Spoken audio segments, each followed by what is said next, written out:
संदीप, आप क्या समझते हैं कि ये ऑडेशियस टारगेट, जो गोल की बात अभी हमने की थी, वो रखना इनके लिए एक्चुअली एडवर्स हो गया, या एक तरीके का माहौल बना दिया कि बहुत ही बड़ी विक्ट्री होने वाली है? बीजेपी तो यही होप में निकली थी। शायद चुनाव के पहले ये एक्सपेक्टेशन था कि अगर हम 400 पार कहें तो जैसे अमिताभ जी ने कहा, वो राजीव गांधी के टारगेट को हम उसके पास आ जाते।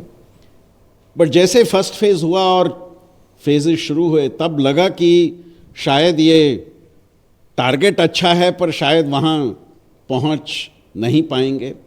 और जैसे संजय जी ने कहा और नीरजा जी ने कहा, दूसरे फेज के बाद एक कैंपेन में सेटिंग द एजेंडा की बात नहीं थी, but responding to the agenda बात बन गई।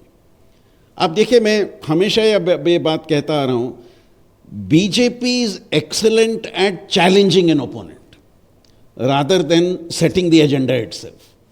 सो यहां पे जब कांग्रेस की मैनिफेस्टो आई, उनको चांस मिल गई दैट अभी let us attack the opponent. So second phase के बाद आप देखिए, the whole narrative to a certain extent वो बदल गया उधर। बट मैं अंत में उसी बात के वापस आता हूं जो नीरजा जी ने कहा और अमिताभ जी ने कहा, elections are often an emotional response. जब वो वोटर ईवीएम के सामने खड़ी होती है, क्या आर्थिक विषय सामने होते हैं, क्या मेरी समस्याएं सामने होती हैं, या वो सब पीछे चले गए और इमोशनल इश्यू सामने आ गए जब मैंने बटन दबाया।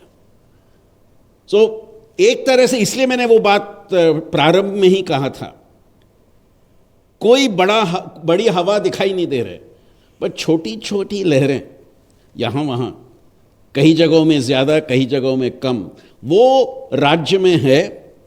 और वो राज्य के नतीजे में हम देखेंगे 4 तारीख को छोटी लहरें की एक प्रभाव आप देखेंगे। और इसलिए मैं कह रहा हूं, जैसे 2004 में लोगों ने कहा था, मैं उस चुनाव की कंपैरिजन उस कारण से नहीं कर रहा हूं कि उस समय एक नारा था जो फुलफिल नहीं हुआ, मैं और एक दृष्टिकोण से कह रहा हूं।